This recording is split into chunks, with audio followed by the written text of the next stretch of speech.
to Nation Now. I'm Pradeep Nambiar. In this we talk about the news affecting the nation, Maharashtra and Mumbai. As they say in every system, there's a conflict between abiding law and arbitrary power. The test for every democracy.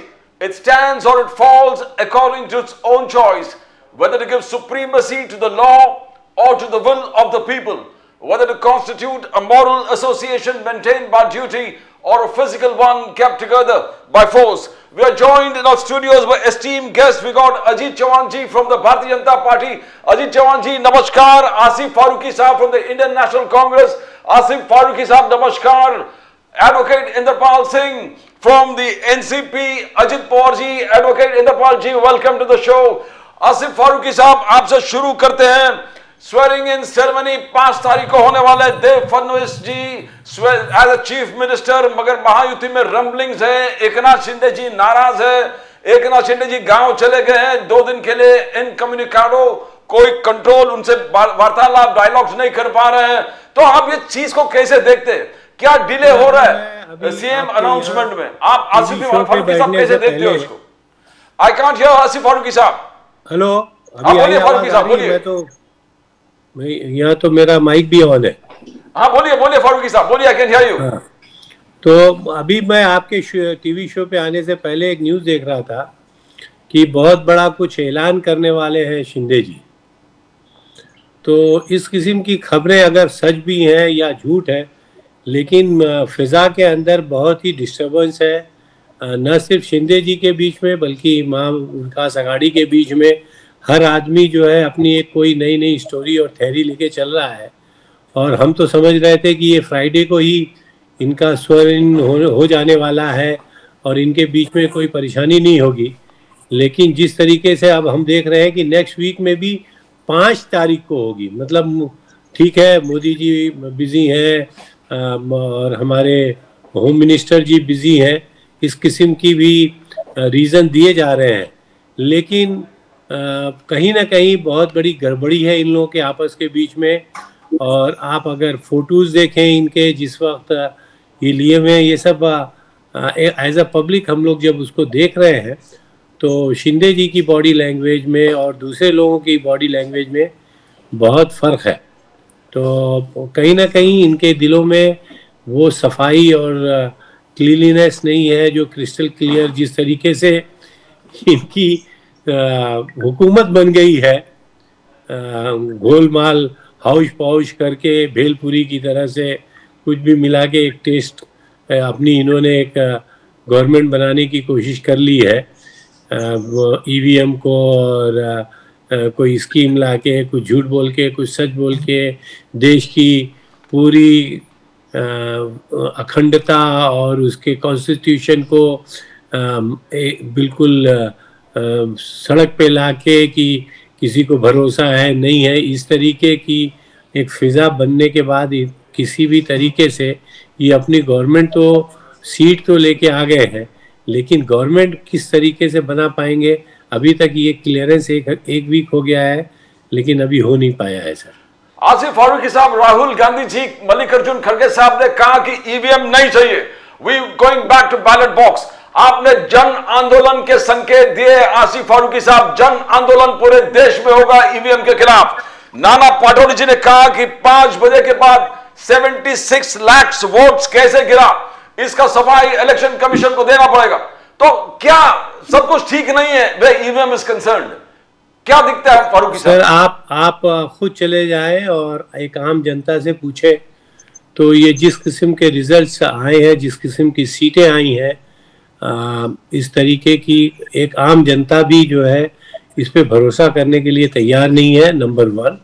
Number 2, बहुत से proof सब मिल चुके हैं कि कितने एक घर के लोगों ने एक पोलिंग बूथ पे वोटिंग डाले और उसमें उनके वोट नहीं थे. उनकी काउंटिंग करने में टोटल वोट की गिनती कितनी थी और किसी पार्टी को कितने मिले, इस किस्म की प्रूफ भी अब धीरे धीरे आने लगे हैं.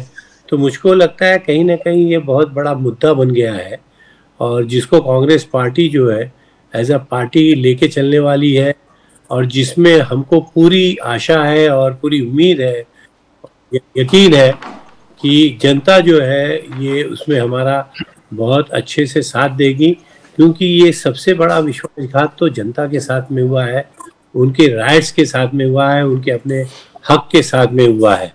तो इसलिए मुझको पूरा यकीन है कि ये मुद्दा बहुत ही बड़ा मुद्दा है, और ये सिर्फ ये मुद्दा नहीं है कि कांग्रेस पार्टी या एमवीए और एनडीए किसको सरकार मिली है, ये किसी के हक मारने वाली बात है, और ये देश की जनता और उसके कॉन्स्टिट्यूशन से खिलवाड़ वाली बात है, और ये इस बात को बहुत सीरियसली लेना चाहिए और इसके ऊपर पूरा काम मिलके करना चाहिए। मुझको तो लगता है कि मेरे जो दूसरे साथी यहाँ पे आए हुए हैं ये भी अगर अपनी अकल इस्तेमाल करें और उसके ऊपर गौर से देखें कि ये किस तरीके से ये नंबर्स आ गए हैं, और अगर खुदा न खास्ता ये कहीं गड़बड़ी है तो आज तो इनको ये सत्ता मिल जाएगी, नंबर्स से इनके चीफ मिनिस्टर बन जाएंगे, इनके मिनिस्टर आ जाएंगे, हुकूमत मिल जाएगी, लेकिन ये ट्रेंड अच्छा नहीं है और इसका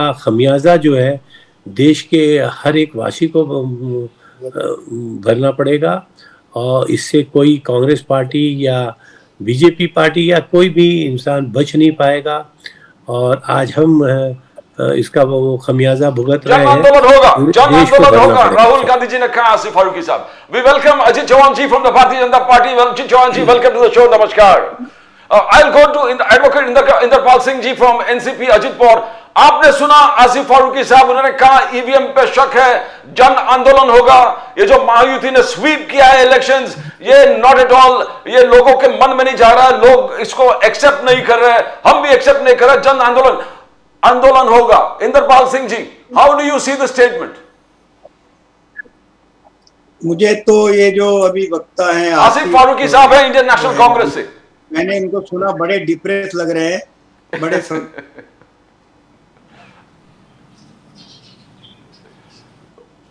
बोलिए बोलिए।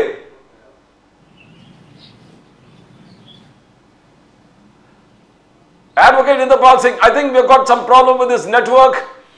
We'll go to Ajit Chauhan ji. Ajit Chauhan sahab, namaskar. Ajit Chauhan ji, Inderpal ji, I'll just come back to you.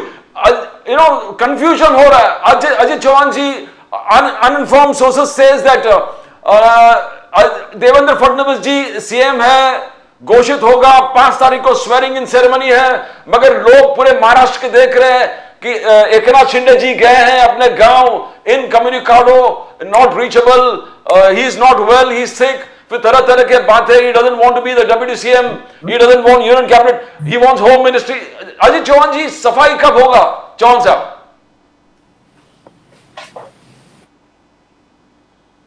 वकील साहब नमस्कार, सारे वक्ताओं को नमस्कार। मेरे कांग्रेस के जो साथी हैं, मित्र, पहले तो उनका थोड़ा मैं जवाब देना चाहूंगा। हाँ, बिल्कुल बिल्कुल।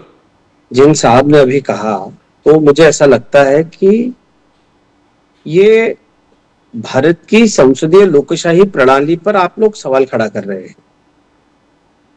खुद चीफ इलेक्शन कमिश्नर साहब ने आकर के कहा, और क्या इनका अपने लोगों पे विश्वास नहीं है क्या? मुझे इनसे सवाल करना है। फारूकी साहब, जब वोटिंग मशीन में जब सिंबल डाले जाते हैं तब आपके प्रतिनिधि का साइन होता है, जब वोट्स डलते हैं तब पोलिंग एजेंट वहां पे होते हैं, एक एक आईडी कार्ड, एक एक बंदा चेक किया जाता है। अगर आप इस तरीके से आरोप कर रहे हैं तो मुझे माफ कीजिए, पर क्या आपने कभी इलेक्शन की प्रक्रिया जो है, चुनाव की जो प्रक्रिया है, उस प्रक्रिया में ठीक से भाग लिया है क्या? और मुझे एक आर्टिकल में वकील साहब को भेज दो, प्रदीप जी को भेज देता हूं। महाराष्ट्र के एक्स चीफ मिनिस्टर पृथ्वीराज बाबा चौहान ने खुद कहा है कि आई एम इंजीनियर, और मैं बहुत कॉन्फिडेंस के साथ कहता हूं कि ईवीएम हैक नहीं हो सकते। जो बातें अभी आप कह रहे थे वही बातें लोगों ने हमें कुछ संदेश दिया था, तो हम आपके संजय राउत जी और बाकी सारे नेता महाराष्ट्र की जनता को गाली दे रहे। मतलब जनता अगर आपको वोट करेगी तो सही है, जनता ने अगर आपके खिलाफ जनादेश दिया तो आप जनता को भला बुरा कहेंगे, मीडिया पर आकर गालियां देंगे।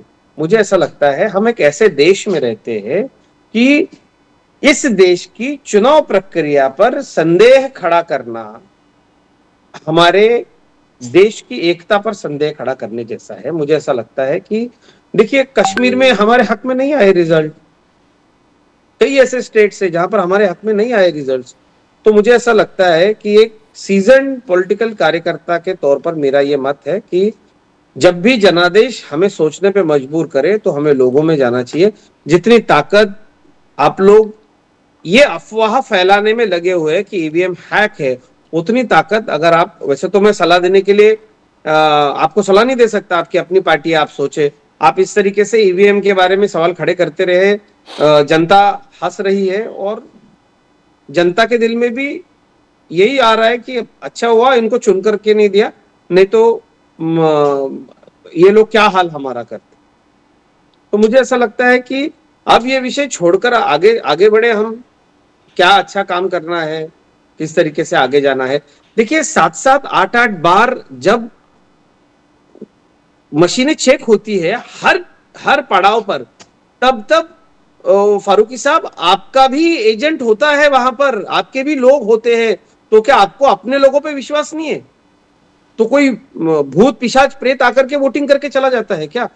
एक भी ऐसा आप मुझे बताइए, मशीन आती है, उसमें सिंबल लोड होता है, मशीन निकलती है, मशीन वहां पर आती है, जो भी वोट्स डलते हैं, जो शुरू के वोट्स होते हैं, जो सैंपल के तौर पे दिए जाते हैं, हर समय आपके हमारे दोनों एजेंट्स जो कि हमारे बड़े सीनियर कार्यकर्ता होते हैं, उनको हम उसका प्रशिक्षण देते हैं, वो वहां पर होते हैं। और तो और एक बात मैं आपको बताऊं कि ऑब्जर्वर्स आते हैं दूसरे स्टेट से, वो आईएएस ऑफिसर होते हैं। उन आईएएस ऑफिसर्स को, इतने सारे आईएएस ऑफिसर्स को इतनी सारी कॉन्स्टिट्यूंसी में कोई पॉलिटिकल पार्टी कैसे मैनेज कर सकती है फारूकी साहब? जो वहां पर कर्मचारी होते हैं वो क्लास 1 से लेके तो ग्रेड 4 तक के सारे गवर्नमेंट सर्वेंट होते हैं। क्या आपको लगता है कि कोई गवर्नमेंट सर्वेंट थोड़े से पैसे की लालच में आके या किसी चीज में आकर के कोई चुनाव में गड़बड़ी करना चाहता है तो उसका साथ दे देगा? मुझे ऐसा लगता है हमारी व्यवस्था में एक व्यवस्था पर दूसरी व्यवस्था का वॉच होता है, तो ये हो नहीं सकता। आप इस सिस्टम को बदनाम मत करो, कल आप चुन के आओगे तो फिर आपको जवाब देना पड़ेगा। तो I'll go to Indrapal Singh, advocate Indrapal Singh ji, आप कहा कि कांग्रेस इज डिप्रेस्ड, आसिफ फारूकी साहब इज डिप्रेस्ड, मगर शरद पवार साहब ने भी कहा कि misuse of power, misuse of money, misuse of all electronic आपके डिस्पोजल में था to control election mechanism. How do you see that advocate Indrapal Singh ji? Ajit Pawar, engineering, sound, advocate Inderpal Singh ji, we can't hear you. Inderpal Singh ji, we can't hear you.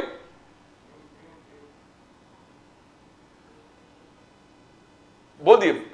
आप mute पे तो नहीं है इंद्रपाल जी? इंद्रपाल जी mute में हो आप?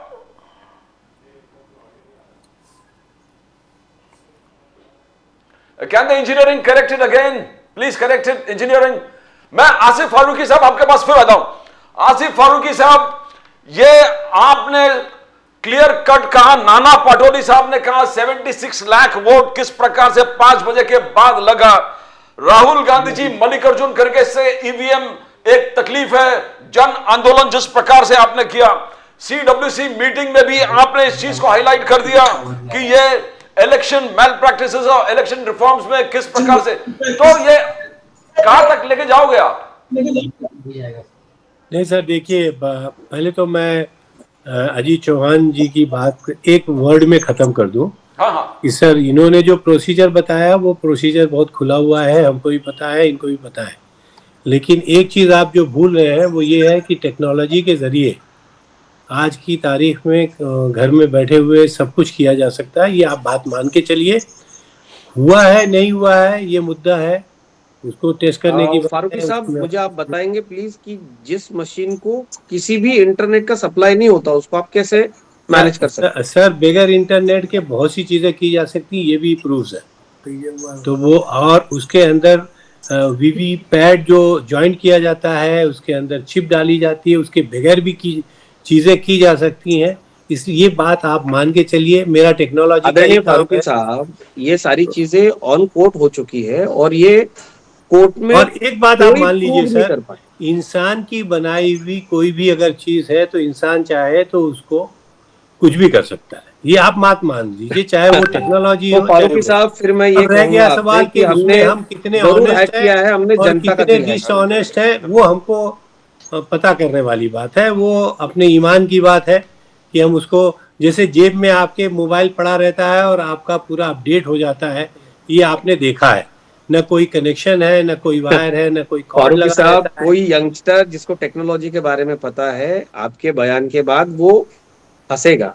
तो आई रिक्वेस्ट यू, मुझे एक बात बताइए, क्या बैलेट पेपर हैक नहीं होगा क्या?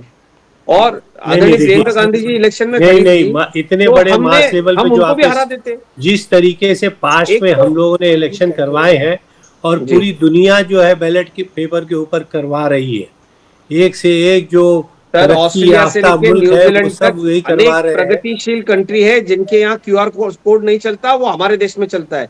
तो एक तो सबसे बात, आप ऐसे आ रही है लेकिन प्राउड नहीं हो रहा है। इंडियन है कि आप अभिमान कर सकते हैं कि ये चीजें सिर्फ आपके ही देश में होती है। उस तरीके से वर्ल्ड की सबसे बड़ी डेमोक्रेसी कितने दिन लग जाते हैं फारूकी साहब? आप सोचिए ना, हमने देखा है 8-8 दिन पूरे देश से रिजल्ट सर आते आप थे तो 3-3 इलेक्शन के। महीना आपने इलेक्शन करवाया, उसकी बात छोड़ दीजिए सर, उससे कोई टाइम का कोई फायदा नहीं पहुंचा। अगर आप उसकी बात करना चाहते हैं तो 2-2 3-3 महीना आपने बैलेट बॉक्स जो है किस तरीके से रखा और उसके सिक्योरिटी की और कितना खर्च किया, वो सब एक अलग बातें हैं। लेकिन ये बात आप मान लीजिए कि मैन मेड कोई भी चीज़ है, उसको आदमी जो है अपने तरीके से यूज़ और मिसयूज़ कर सकता है। आप इसको बात मान लीजिए, और वही चीज़ हम चाहते हैं कि बिल्कुल जो फुल प्रूफ सिस्टम फारूक हो साहब, जाए। जो हम इसलिए चुनाव नहीं कि खाली हम कांग्रेस के हारे हैं हक में गए, उनके बारे में आप क्या कहेंगे फिर? सर। तो हम भी फिर से कहेंगे बोलिए। आपने ईवीएम हैक कर ली। हाँ जी सर। मैं कह रहा हूं कि प्रियंका गांधी जी कई मतलब विक्रमी वोटों से जीती है, हाँ, तो आप क्या कर आपने लीजिए ईवीएम हैक चेक। किया था? हम तो चाहते हैं सर, उसको भी चेक कीजिए आप। अगर खुदा न खास्ता आपके दिल में कोई शंका है तो उसको आप क्लियर कीजिए, हमको तो नहीं, मैं आपको शुभकामनाएं देता हूं फारूकी साहब। देखिए, हम जीते हैं, इसका मतलब उस जीत का नशा हमारे सर पर नहीं गया है। आप जितनी हो सकती है लीगल और जितने हमें हक है वहां पर आप कंप्लेन करके इन सारी चीजों को आप बिल्कुल, वो आपका कानूनन और इस देश की डेमोक्रेसी ने आपको दिया हुआ हक है, आप कर सकते हैं। पर फिर से मेरी एक गुजारिश आपसे होगी कि सिस्टम को खड़ा करने में बहुत मेहनत लगी है, सिस्टम को आप बदनाम मत कीजिए। मैं Indrapal Singh ji, can you hear me? आप आपका आवाज engineering have be connected Indrapal Singh जी।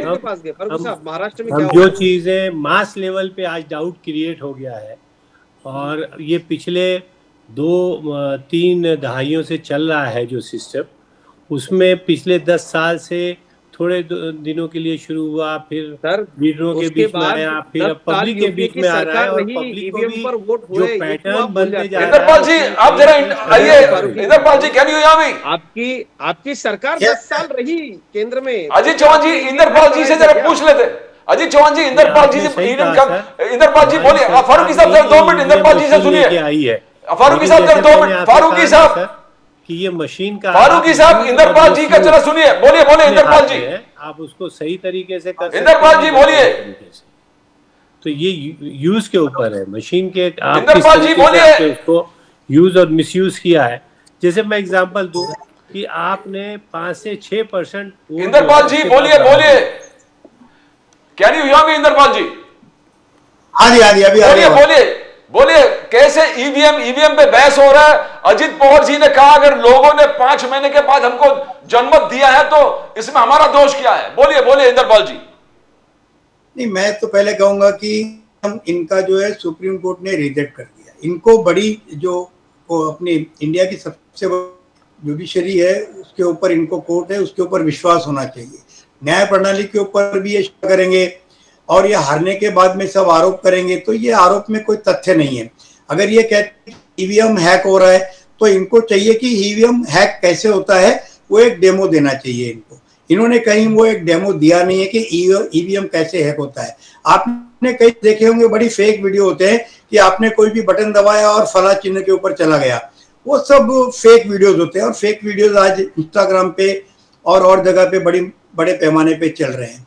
सबसे बड़ी बात यह है कि हारने के बाद में आदमी के पास में विकल्प नहीं रह जाता है, और विकल्प नहीं रह जाता तो अपनी हार स्वीकारने की बजाय वो होने वाले के ऊपर सिर्फ आरोप लगाता है, और ये आरोप जो है वो तथ्यहीन आरोप हैं। इन आरोपों के कोई सर पैर नहीं है। इनको चाहिए कि पहले आरोपों का कोई सर पैर हाथ धुने, क्योंकि हर जगह ये कह रहे हैं कि मास बड़ा नाराज है, दुनिया बड़ी नाराज है। अरे दुनिया ने तो वोट दिया है, जो पब्लिक है उन्होंने तो वोट दिया है। जब पब्लिक ने वोट दिया है और पब्लिक ने बटन दबाया है और पब्लिक ही चाहती थी, आज मैं जहां जहां भी जा रहा हूं मैं देख रहा हूं कि बड़ा खुशी का माहौल है। लोग कह रहे हैं कि अभी जैसे लाडली बहन योजना चल गई, वो को पैसा मिला तो भाई को भी खुशी हुई, उसके पति को भी खुशी हुई। तो एक घर में खुशी तो 4 जगह हुई ना, मिला किसी एक को, लेकिन खुशी तो 4 को हुई। तो अगर 4 वोट तो पड़ने ही थे वो हिसाब से। और हम पैसा दे रहे हैं, ऐसा नहीं कि हम पैसा नहीं दे रहे हैं। इन्होंने बहनों को पैसा दे रहे थे, उसके अंदर भी इनको आपत्ति थी। सरकार कोई भी योजना ला रही है उसके ऊपर इनको आपत्ति है। इनको हमारे हर डेवलपमेंट के ऊपर आपत्ति है। इनको सिर्फ विरोध करने के लिए विरोध करना है। मैं कहता हूं विरोध कीजिए, आपका काम है विरोध करना, लेकिन विरोध का कोई तथ्य होना चाहिए। विरोध सर पैर का होना चाहिए। सर पैर के विरोध को आज जनता स्वीकार करेगी नहीं। जनता इस मूड में बिल्कुल नहीं है। अगर लोकसभा में ईवीएम का इन्होंने मुद्दा क्यों नहीं उठाया? लोकसभा तक इनका ईवीएम सही था। अभी झारखंड में ईवीएम का मुद्दा क्यों नहीं उठा रहे हैं? अगर ईवीएम ही चलता तो हम बाकी स्टेट में क्यों नहीं है? बाकी स्टेट में भी बीजेपी आ सकता है। ये सब बेकार है कि टेक्नोलॉजी को हैक किया जा सकता है। ठीक है, certain technology, certain bank account hack होते हैं, इनके अंदर कोई दो राय नहीं है कि टेक्नोलॉजी थोड़ी बहुत टेम्पर की जा सकती है, लेकिन वो एक हद होती है टेम्पर करने की। जैसे कि जहां नेट की फैसिलिटी नहीं है, जहां मशीनों का कोई संपर्क नहीं है, आप उसको हैक करने की बात करते हैं। सबसे बड़ी बात है कि पहले सुप्रीम कोर्ट में एक मुद्दा चल रहा था कि ये वोट पड़ रहे हैं हमारा, तो ये हमारा वोट जिसको देना जा रहे हैं उस पार्टी को जा रहा है क्या? तो जा रहा है, उसके लिए वीवीपीएटी, ये जो वेब लगाया गया, एक बॉक्स लगाया गया, वीवीपीएटी लगाया गया। अब वो बॉक्स के अंदर जब आप बटन दबाते हैं तो आपको रिसिप्ट आती है, आपको कंफर्मेशन आता है आपका वोट कहाँ जा रहा है। हर आदमी ने अपना वोट कंफर्म किया है कि उसका वोट किसको गया है, और कंफर्म करके वो आदमी बाहर निकला है। अब ये बोलना कि वो गलत है, ये हैक हो गया। और ईवीएम पे सवाल जो है, मैं एक वकील हूं तो मुझे ये हजम ही नहीं होता। ईवीएम का कोई सवाल बचता है? वीवीपीएटी जो मशीन है, जो आपको एक दिया गया है, आपको एक्नॉलेजमेंट देता है, वो आप बाकायदा देखते हैं कि मेरा वोट जो है अभी कमल को जा रहा है। जब जा रहा है तो फिर कमल को वोट पड़ा है, इसमें कोई दो राय है ही नहीं। अब ये सब तथ्य जो है बोलना बड़ा खराब है, और इनको इनसे परहेज करना चाहिए। इसके बजाय कि इनको एक चिंतन शिविर करना चाहिए बहुत बड़ा, कि हमारी हार किन कारणों से हुई और हम क्यों हारे, और हम कहाँ कहाँ चौकन्ने नहीं थे, हम कहाँ कहाँ अवेयर थे। इसके ऊपर ये चिंतन करें, अपना मुद्दा बनाएं, और आगे का इनको आगे 5 साल किस तरह से काम करना। और इनके पास तो आज विरोधी पक्ष का नेता ही नहीं बचा है, तो ये कहाँ से मुद्दे उठा रहे हैं ये सब। तो थोड़ा सा मुझे ये डिबेट इनका आसिफ फारूकी का कोई मैं अजीत चौहान साहब, you wanted to intervene, but I just want, before you answer, doctor Baba Adhav साहब आंदोलन पर बैठे, वही ईवीएम के खिलाफ। शरद पवार साहब वहां पर गए, अजित पवार जी भी मिलने गए थे, उद्धव बाला साहब ठाकरे उधर जाने के बाद उन्होंने फास्टिंग शायद रोका है। कैसे देखते हो आप? हाउ डू यू सी चौहान साहब? प्रदीप जी देखिए, हमारे विरोधकों का एक इकोसिस्टम है, और खास करके शरद पवार जी इसके लिए काफी विशेषज्ञ माने जाते हैं कि जब जब शरद पवार जी संकट में होते हैं तो उनके जो मित्र होते हैं, उनके मित्र कौन है? तो उनकी विचारधारा को मानने वाले, या उन्होंने जिनको उपकृत किया है, उन्होंने जिनको फायदा पहुंचाया है, ऐसे पत्रकार, संपादक, बड़े बड़े समाजसेवी, वकील, और महाराष्ट्र के कई ऐसे समाजसेवी हैं जो शरद पवार जी द्वारा उपकृत है। तो जब वो पवार जी संकट में आते हैं तो कोई तो मुद्दा लेकर के ये लोग अनशन पर बैठ जाते हैं। आदरणीय बाबा अढ़ाव महाराष्ट्र के बहुत सीनियर सामाजिक कार्यकर्ता है, समाजसेवी है, हमें उनके प्रति बिल्कुल आदर है, पर वो भी बिना सर पैर की बात कर रहे हैं फारूकी साहब के जैसे। तो मुझे ऐसा लगता है कि महाराष्ट्र की जनता को देखिए, और प्रदीप जी, मैं और एक विशेष बात आपको बता देता हूँ। 8 सीटें हमारी 1000 वोट से गिरी है सिर्फ भारतीय जनता पार्टी की। 7 लोग हमारे मित्र पक्षों में जाकर के चुनकर आए हैं और 7 अपक्ष जो चुनकर आए वो हमारे साथ है। इसका मतलब ये कितनी बड़ी आंधी थी लोगों के प्यार की, जिसको हमने बड़ी विनम्रता के साथ स्वीकार किया। और मुझे ऐसा लगता है कि बाबा आढ़ाव जी को ये लोग धरने पर बिठा सकते हैं, ये खुद आंदोलन कर सकते हैं। जिस बात को देश की सुप्रीम कोर्ट ने नकारा है और जनता ने नकारा है, मैं तो शुभकामनाएं देता हूँ। फारूकी जी बड़े सभ्य राजनीतिक व्यक्ति है, तो इनके जैसे लोगों को मीडिया में आगे ला करके जब ये लोग कहते हैं कि आप इस तरीके से आप कहो, लोगों में अफवाह फैलाओ। हुआ क्या है प्रदीप जी, संविधान खतरे में है और आरक्षण जाएगा, ये दो इनकी अफवाहें उनको लोकसभा में महाराष्ट्र से इतनी बड़ी जीत दिला करके गई, तो ये वही सपने में रहते कि हम अफवाह फैलाएंगे तो लोग झांसे में आ जाएंगे। हमारे महाराष्ट्र की नहीं, देश की जनता इतनी होशियार है। देश की जनता ने 4 महीने में हमारा मूड क्या है ये दिखा दिया, हम किसके साथ है ये दिखा दिया। तो मुझे ऐसा लगता है जनादेश का अनादर करने वाले विपक्षियों का हमें स्वागत करना चाहिए। और मैं मेरे साथी जो है अजित पवार गुट के प्रवक्ता साहब, एडवोकेट इंद्रपाल सिंह जी, हेलो, हाँ एडवोकेट इंद्रपाल सिंह जी है वो, हाँ जी इंद्रपाल सिंह जी से भी मैं यही गुजारिश करूंगा कि भाई साहब इनको इस तरीके के आरोप करने दीजिए। लोग ये आरोप सुनकर हंस रहे हैं, हमें काम करना है, हम काम करेंगे। चौहान साहब, you want to tell something about Mahayuti में क्या चल रहा है? सब ठीक है, गड़बड़ है? एकनाथ शिंदे जी 2 दिन के छुट्टी पर गए हैं अपने गांव, इनकम्युनिकाडो है, किससे संपर्क नहीं हो रहा है। विनोद तावड़े जी अमित शाह जी से मिले, जेपी नड्डा जी से मिले। क्या फडणवीस जी इस मराठा कंपैटिबल है क्या? तो ये अलग अलग चर्चा चल रहा है, कुछ कमेंट करना चाहोगे उसमें चौहान साहब? बिल्कुल प्रदीप साहब, देखिए महायुति अभेद्य है और महायुति निस्वार्थ पर आधारित है। आदरणीय अजित दादा पवार जी ने दिल्ली में जो बातें कही, अगर वो देश ने सुनी होगी तो हम लोगों का आपस में कितना विश्वास है। और इसकी नींव मैं आपको बता दूं, महायुति के हर कार्यकर्ता और नेता ने कमल, घड़ी और धनुष्य बाण को अलग नहीं समझा। जो जिस कॉन्स्टिट्यूंसी में था, हमने जी जान से हमारी महायुति को जिताने का प्रयास किया और ये विश्वास नेताओं में था, इसलिए कार्यकर्ताओं में पर्कुलेट हुआ। आपने एकनाथ शिंदे जी के बारे में कहा, डॉक्टर श्रीकांत शिंदे जी मेरे बहुत अच्छे मित्र है, इसीलिए उनके जो दरेगांव स्थित घर पर मैं कई बार जाता हूँ। बड़ा निसर्ग संपन्न वो परिसर है। और शिंदे साहब इतने दिन अथक उन्होंने सबसे ज्यादा सभाएं ली। आदरणीय एकनाथ शिंदे जी ने अथक प्रयास किया महायुति को सत्ता में लाने के लिए, और वो हमारा चेहरा थे, वो मुख्यमंत्री है महाराष्ट्र के। तो उनको आज बुखार है, इसीलिए वो अपने गांव में है, घर में है, 2 दिन आराम करेंगे।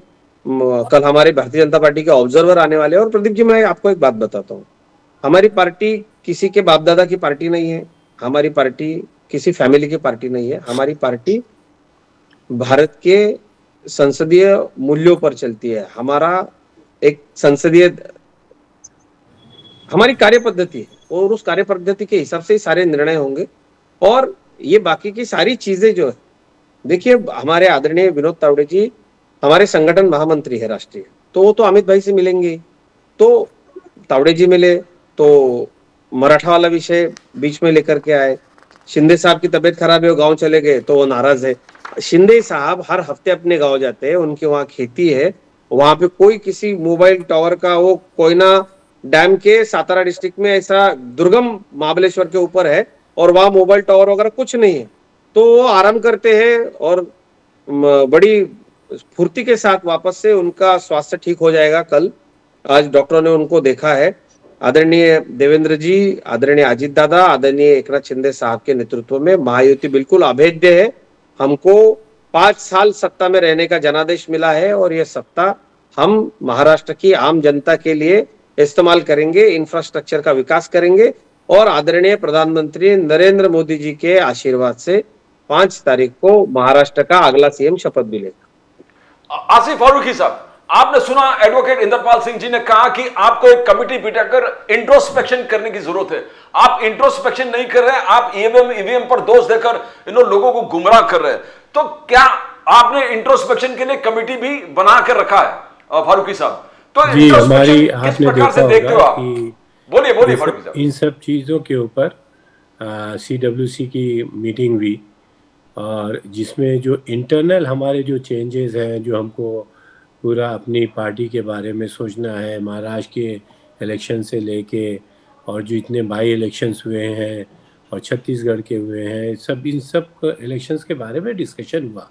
लेकिन अगर हम उसके अंदर मशीन की बात करते हैं, ईवीएम वाली बात करते हैं, तो ये लोग उसको इस तरीके से क्यों लेते हैं कि सिर्फ हम अपनी झेप छुपाना चाहते हैं। ये खुद इसका पैटर्न देख लें कि किस तरीके से वो वोट्स डाले गए और किस तरीके से आए। मैं अभी इंद्रपाल जी चौहान साहब, हाँ, इंद्रपाल जी वो जो बोल रहे थे कि भाई जब आप बटन दबाते हैं तो सामने आपका वोट छपता है। बिल्कुल सही बात है, जो आप बटन दबाते हैं, मैंने भी दबाया तो मैंने जिसको दिया उसका वो छपा वहाँ पे। लेकिन माफ़ कीजिएगा, आप शायद जानते भी हो कि वो जो छपता है वो गिना नहीं जाता है, वो तो वो वीवीपैट के अंदर वहाँ अलग पड़ा रहता है। अच्छा फारूकी साहब माफ कीजिएगा, मैं मशीन इंटरवीन कर रहा आप हूँ। बोले दीजिए, पहले सुन लीजिए पूरी बात। नहीं, मैं नहीं, आपकी एक बात छोटा सा सवाल है मेरा फारूकी जी। साहब, आपके लिए ही, आपको ही बोलना है। मैं सिर्फ छोटा सा सवाल करूंगा, ईवीएम कैसे हैक होता है ये बता दीजिए ना प्लीज। नहीं, अगर ईवीएम मशीन मिल जाए तो हाँ। उसको प्रूव करने में आसानी हो। मुश्किल बात ये होती है कि ईवीएम मशीन पब्लिक के अंदर अवेलेबल नहीं है सर। नहीं, आप जबानी बता दीजिए प्लीज। नहीं, हम तो एक ही बात बोल सकते हैं कि एक बात आप मान लीजिए कि कोई भी मशीन वो हैक की जा सकती है, जिस तरीके से कि आपने देखा होगा कि हिजबुल्लाह की जेब में वो पेजर पड़ा हुआ था और उन्होंने बटन दबा के दूर से कहीं से वो बॉम्ब से उनको उड़ा दिया। तो ये आज की तारीख में ये बहुत छोटी बात है जो आप पूछ रहे हैं, ये बहुत छोटी बात है। टेक्नोलॉजी तो ये आप बहुत सुप्रीम कोर्ट में प्रूव क्यों नहीं कर पाए? नहीं, सुप्रीम कोर्ट में आप मशीन आएगी तो वो बिल्कुल प्रूव कर दी जाएगी। अरे साहब, मशीन आई आने थी, वाले सुप्रीम कोर्ट ने आने वाले जांच कराई वक्तों थी, में सर आप भी सुप्रीम कोर्ट ने अप्रिशिएट रिपोर्ट करेंगे। मांगा, सुप्रीम कोर्ट ने देश के बड़े बड़े नामी लोगों को उस पर ऑब्जर्वर रखा और सुप्रीम कोर्ट ने कहा कि फिर से ये विषय नहीं लाना आप। नहीं, सुप्रीम कोर्ट ने जो उस वक्त की बातें थी उसके ऊपर कहा है। सुप्रीम कोर्ट ने फ्यूचर के लिए ये बात नहीं कही है कि मशीन के अंदर गड़बड़ी रहेगी। तो फारूकी साहब, जहाँ हमारे 1000 से लोग हार गए वहां पे भी हम कर लेते यार। आप थोड़ा बता देते, हम मैं नंबर ले लेता हूं। आप तो कर ही रहे हैं सर, आपके बस में जितना है आप हर तरीके से कर रहे हैं। अब उसमें आप बोलने की बात नहीं है। आप तो मशीन के बगैर भी बहुत से काम कर रहे हैं, पार्टियां तोड़ रहे हैं। अगली बार मैं चुनाव लड़ने जा रहा हूँ, मैं आपका मार्गदर्शन लेने जरूर आपको आऊंगा। मशीन ही की क्या जरूरत है सर? आप तो बेमशीन के वो पूरी पार्टियां तोड़ लेते हैं और वहाँ पे पूरी गवर्नमेंट को तोड़ के अपना चीफ मिनिस्टर बना लेते हैं और उसको फिर चाहिए तो फेंक देते हैं। तो वो सब बातें करने की जरूरत नहीं। इस वक्त हम लोग मशीन की बात कर रहे हैं। और मेरे ख्याल से चले जाए तो आपकी इंदिरा गांधी जी ने एक दिन में 9 सरकारें बर्खास्त कर दी थी, पूरे देश को आपने कैद खाना बना दिया था, आपने इमरजेंसी लगा दी थी। अब आप इस बात के मुद्दे से अब वो पीछे चले गए और थोड़ी देर के बाद आप लोग मंदिर मस्जिद और इन्हीं सब चीजों पे आ जाएंगे, हिंदू मुसलमान। तो क्यों नहीं आएंगे फारूकी साहब? क्यों नहीं आएंगे? हैं कि सर हमारा आप काशी विश्वनाथ का मंदिर और केशव देव राय का मथुरा का मंदिर अभी भी आ गए ना। आप मंदिर आ गए, बांधी थी उस पर है। मंदिर मस्जिद सर डेवलपमेंट की बात कीजिए। नहीं, डेवलपमेंट क्यों करनी है सर? पहले तो हमारी आस्था के केंद्र हमको आपको डेवलपमेंट करनी है। ऐसे महाराष्ट्र से आता हूँ जहाँ पर परंपरा है हमारी, नहीं करनी है, जहाँ पर परंपरा है हमारी। हमारे छत्रपति शिवाजी महाराज ने कहा था काशी मथुरा मुक्त करो। गैस की प्राइस तो हमारे जा जीवन का रही है, अंतिम पेट्रोल ध्येय। की प्राइस कहाँ जा रही है? आपने कभी अंदाजा किया है? और आप बोल रहे हैं पब्लिक खुश है। सर आप किस बिना पर आप बोलना चाहते हैं धर्म के नाम पे 2-2 देश बनते हुए देखिए, पैसा ज्यादा तो आएगा चला जाएगा, होता रहेगा। हम रोजाना मामला डील करने के लिए, और आप बोलते हैं पब्लिक खुश है। छत्रपति शिवाजी महाराज हो गया, उनके जी के जिंदगी के रोज के अमल से महंगे हो गए। धर्म की रक्षा होगी, धर्म रहेगा, संस्कृति रहेगी तो देश रहेगा। सर आप ये देखिए कि जो रोजमर्रा की जिंदगी में एक लहसन लगता है, प्याज लगता है, लहसन आज 1000 रुपए किलो हो गया है सर।